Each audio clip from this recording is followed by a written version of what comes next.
প্রিয় অষ্টম শ্রেণীর শিক্ষার্থীবৃন্দ, তোমরা সবাই ইতিমধ্যে জেনে গেছো যে তোমাদের জেএসসি জেডিসি পরীক্ষা সেন্টার পর্যায়ে অনুষ্ঠিত হবে না, কিন্তু আসলে স্কুল পর্যায়ে কি হবে আমরা এখনো কোনো নিউজ পাইনি। যে হয়তোবা তোমরা মনে করছো যে সেন্টার পর্যায়ে পরীক্ষা হবে না, আমরা বাড়িতে বসেই থাকি, ঘুম পাড়ি, আর একটা সুযোগ পাইছি খালি বেড়ে বেড়াই, এরকম থাকলে হবে না। বইয়ের মধ্যে থাকতেই হবে এবং ক্লাস 8-এর পড়াশোনাটাই মেন। যেমন একটা বিল্ডিং করার সময় 4 তলা 5 তলা 6 তলা 10 তলা বিল্ডিং করা, তার ভিত্তি প্রস্তুত করা, এবং সেই ভিত্তিটা কিভাবে করতে হবে। যদি দুর্বল ভিত্তির উপরে 10 তলা বিল্ডিং করা যায় সেটা টিকবে না। তদ্রূপ এসএসসি যে রেজাল্ট করার জন্য ক্লাস 8-এর ভিত্তিটা হলো মেন। ক্লাস 8-এ যে উৎপাদক আছে ক্লাস 9-10-এ যায় সেই উৎপাদকই আছে। ক্লাস 8-এ যে জ্যামিতি আছে 9-10-এ যায় সেই জ্যামিতি আছে। ক্লাস 8-এ যে তথ্যপত্র আছে ক্লাস 10-এ যায় এসএসসি পরীক্ষায় সে একই তথ্যপত্র আছে, এবং এই তথ্যপত্র অনার্স লেভেল পর্যন্ত একই পর্যায়ে আছে। সেজন্য তোমরা বসে থাকতে হবে না। এবং জ্যামিতির কথা বলি, এই জ্যামিতি তোমাদের এখানে যা আছে 9-10-এ যায় তাই আছে। সেই জন্য আমি একটা ইম্পর্টেন্ট পরীক্ষায় পড়ার মতো জ্যামিতি অধ্যায় 8 সম্পাদ্য 7 সম্পর্কে আলোচনা করি। তার আগে একটু বলে দিই, তোমরা একবারে নিশ্চুপ বসে আছো, সেজন্য তোমরা অবশ্যই এই ক্লাসগুলা দেখার চেষ্টা করবা ইউটিউব চ্যানেলে, DGM online school YouTube channel, এবং প্রত্যেক দিন সকাল 9টা থেকে সংসদ টেলিভিশনে কোনো না কোনো ক্লাস হয়। যে কোনো ক্লাস অন্য ক্লাসের অন্য শ্রেণীর ক্লাস দেখলেও তোমাদের ক্ষতি হবে সেটা না, তোমাদের লাভই হবে। সেটা তোমরা প্রত্যেকটা ক্লাস দেখার চেষ্টা করবে এবং শরীরের প্রতি যত্ন নেবা। বারবার সাবান পানি দিয়ে হাত ধোয়ার চেষ্টা করবা 30 সেকেন্ড ধরে, এবং হ্যান্ড স্যানিটাইজার ব্যবহার করার চেষ্টা করবে।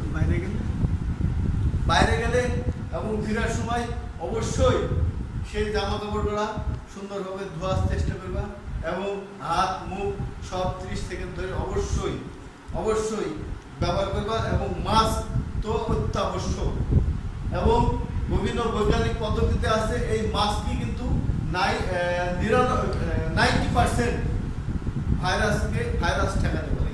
সেজন্য সব কিছু বাদ দিয়ে এখন মাস্কের প্রতি প্রত্যেকটা গণমাধ্যম থেকে আরম্ভ করে বিশ্বের প্রত্যেকটা দেশ মাস্কের প্রতি আগ্রহ দেখাচ্ছে, এবং মাস্কই আমাদের এখন অবলম্বন। যাই হোক, তোমরা সবাই পড়াশোনার টেবিলে থাকবা, এবং যেমন খেলা, ছোটবেলায় যেমন পুতুল খেলা আছে, ছেলেদের দৌড়ঝাঁপ খেলা আছে, এই জ্যামিতিও মনে করবে যে একটা পুতুল খেলা, একটা দৌড়ঝাঁপ খেলা। সেদিন আমি তোমাদের একটা জ্যামিতি সম্পর্কে আলোচনা করছি, সেটা হচ্ছে অধ্যায় 8 সম্পাদ্য 7। একটি বর্গের বাহুর দৈর্ঘ্য দেওয়া আছে, বর্গটি আঁকতে হবে।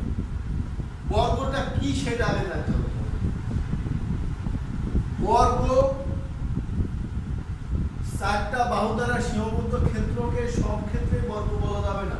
এটা চতুর্ভুজেরও 4টা বাহু থাকে, এটা সমতলিকেরও 4টা বাহু, একটা ট্রাপিজিয়ামেরও 4টা বাহু।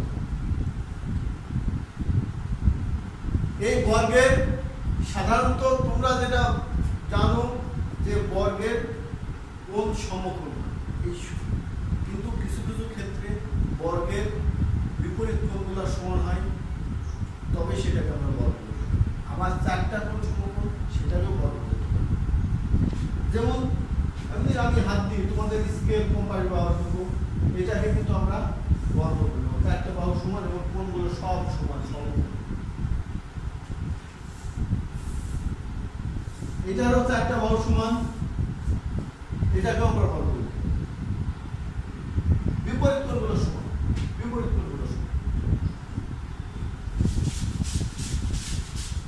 সেটাতে আমি সম্পাদ্য 7 একটি বর্গের বাহুর দৈর্ঘ্য দেওয়া আছে, বর্গটি একটা বাহু। এই বাহুর কোনো নির্দিষ্ট মাপ নাই, তোমার ইচ্ছা মতো তুমি একটা বাহু নাও, তোমার ইচ্ছা মতো একটু একটা বাহু নাও। আর তোমাদের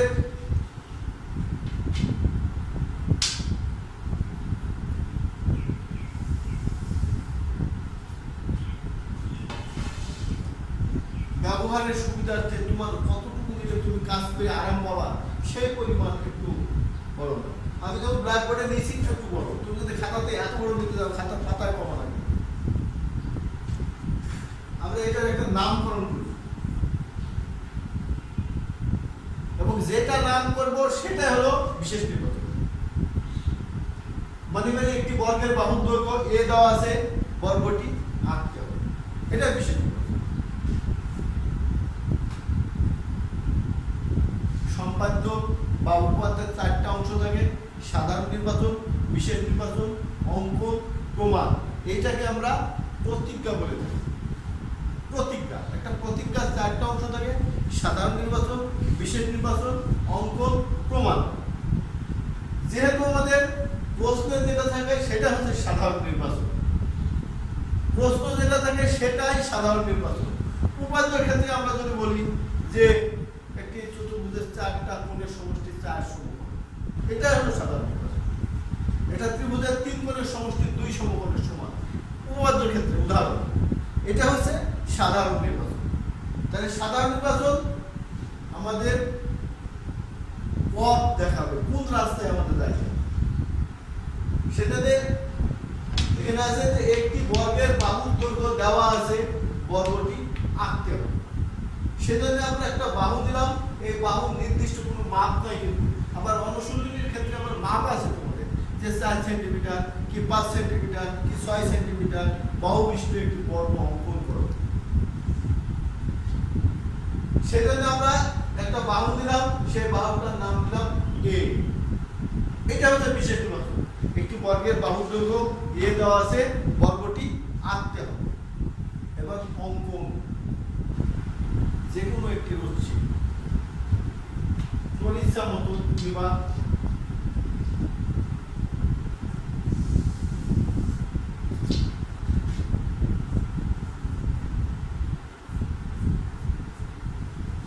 যে কোনো একটি রশ্মি বিই, যে কোনো একটি রশ্মি আমরা দিলাম বিই, নাম দিলাম। হয়তো বলতে পারো বিই নাম দিলাম, ইএফও দিতে পারো, এমএনও দিতে পারো, ইচ্ছা। যেহেতু বর্গের একটা কোণ সমকোণ হয়, সেহেতু আমরা বি বিন্দুতে একটা লম্ব আঁকাবো বা 90 ডিগ্রি কোণ আঁকাবো এবং বি থেকে আমরা এই এ বাহু সমান করে কেটে দেব। তাহলে বি দিলাম, বি থেকে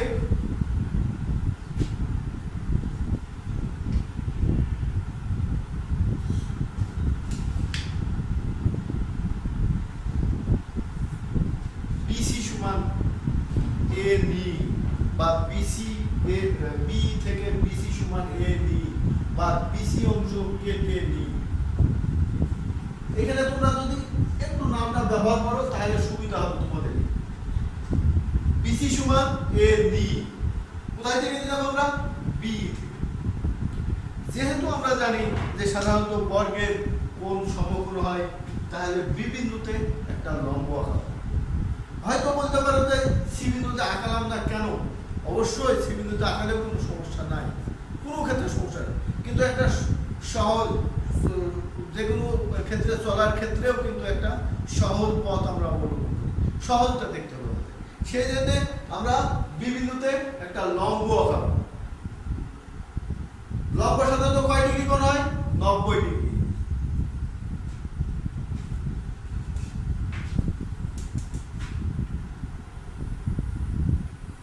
তোমাদের আগে শিখানো আছে যে লম্ব কিভাবে আঁকাতে হয়, এটা ব্যাসার্ধ দিতে হবে।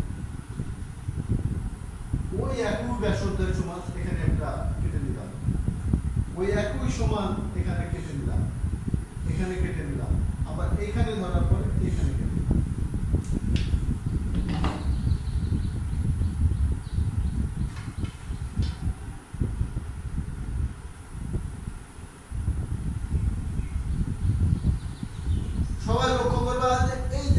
দুইটা যে বৃত্ত চাপ দিছে এই চাপের মান বরাবর আমরা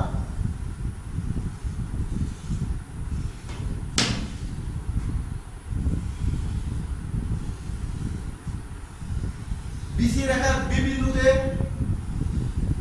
বিসি লম্ব বিএফ অঙ্কন করি। এইখানে যে লম্ব রাখা যাবে এটার আমরা নাম দিলাম বিএফ, বিসি লম্ব বিএফ।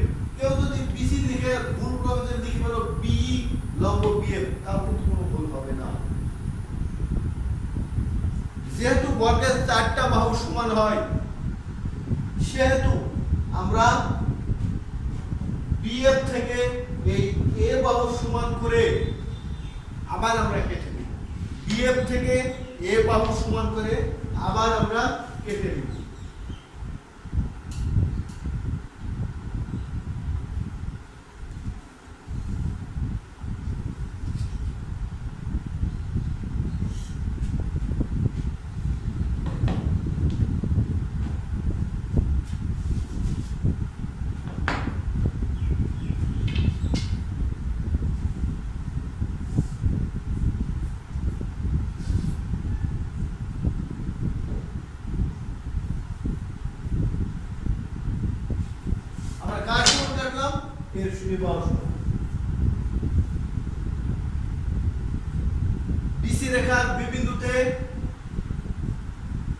বিসি রেখার বি বিন্দুতে বিসি লম্ব বিএফ রেখা অঙ্কন করি। বিএফ থেকে এ বাহু সমান করে বি এর অংশ কেটে নিই। এ বাহু সমান করে আমরা কেটে দিলাম।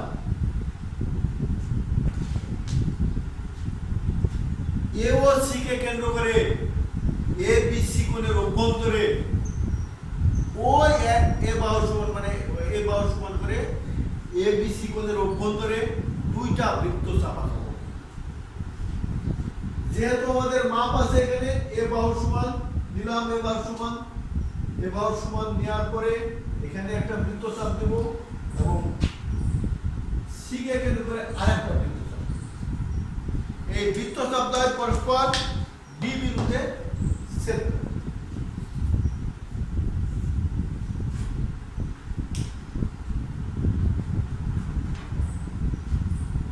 এ ও সি কে কেন্দ্র করে এ বি সি কোণের অভ্যন্তরে অভ্যন্তরে এ বাহু সমান করে দুইটা বৃত্ত চাপ আঁকি।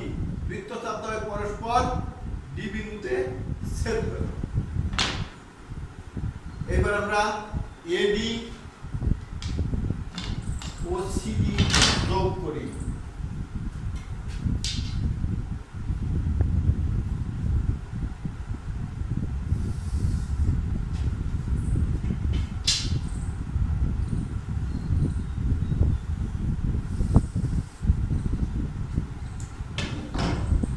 যেহেতু এটা এর সমান আমরা এ বাহুর নাম দিলাম, এটা এ বাহুর নাম।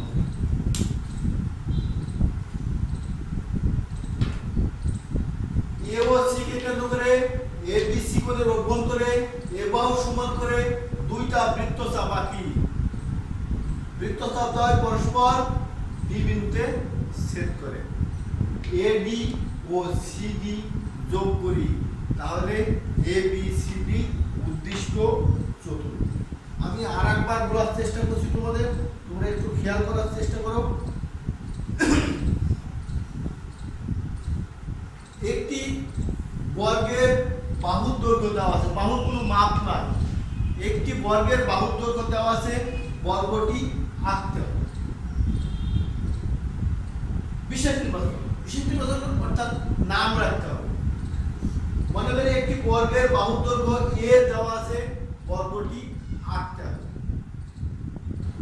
অঙ্কন, যে কোনো একটি রশ্মি বি থেকে বিসি সমান এ নি। বিসি রেখার বি বিন্দুতে বিসি লম্ব বিএফ রেখা অঙ্কন করি। বিএফ থেকে এ বাহু সমান করে বি এর অংশ কেটে নিই। এ ও সি কে কেন্দ্র করে এ বি সি কোণের অভ্যন্তরে এ বাহু সমান করে দুইটা বৃত্ত চাপ আঁকি। যেহেতু এখানে কাটা ধরবা আর এখানে এইদিকে রুল থাকবে, এখানে কাটা ধরবে, এখানে রুল থাকবে, দুইটা একইভাবে দুইটা বৃত্তচাপ, এবং সেই মাপটা কি এ বাহুর সমান। বৃত্তচাপদ্বয় পরস্পর ডি বিন্দুতে ছেদ করে, এডি ও সিডি যোগ করি, তাহলে এ বি সি ডি উদ্দিষ্ট চতুর্ভুজ, এই বর্গক্ষেত্র। যেহেতু সম্পাদ্য সেহেতু আমাদের প্রমাণ দরকার নেই। দেখবা তোমাদের প্রশ্নে লেখা থাকে যে অঙ্কনের বিবরণ আবশ্যক, প্রমাণ তোমাদের দরকার নেই। আমার আশা করি তোমরা ভালো বুঝতে পারছো যে তোমাদের একটু বাইরে কাজ দিই।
তোমরা অবশ্যই বই খাতা পেন্সিল নিয়ে বলে দেন ব্র্যাকেট একটু বই খাতা পেন্সিল নিয়ে অবশ্যই বসবা এবং রেগুলার প্রত্যেকটা জ্যামিতি অঙ্কন করবা। যে জায়গায় বুঝতে পারবে না সেই জায়গায় আমাকে মোবাইল করার চেষ্টা করবা। আমি এখানে কোনো মাপ দিয়েছিলাম না, একটি বর্গের বাহু দৈর্ঘ্য দেওয়া আছে, বর্গটি আঁকতে হবে। আমি এখানে একটা মাপ দিয়ে দিলাম, 4 সেন্টিমিটার বাহু বিশিষ্ট একটি বর্গ অঙ্কন করো। অঙ্কনের চিহ্ন ও বিবরণ আবশ্যক, চিহ্ন আর বিবরণ, প্রমাণ লাগবে না। তোমরা সেভাবে অবশ্যই খাতা কলম নিয়ে আঁকাবা এবং কোনো জায়গায় না বুঝতে পারলে মোবাইলে যোগাযোগ করবা এবং যে কোনোভাবে সরাসরিও যোগাযোগ করতে পারো। তবে নিজের শরীরের প্রতি খেয়াল রাখবা, বারবার হাত ধোবার সমানভাবে দিন 30 সেকেন্ড ধরে, এবং বাইরে গেলে অবশ্যই মাস্ক ব্যবহার করবা। ধন্যবাদ।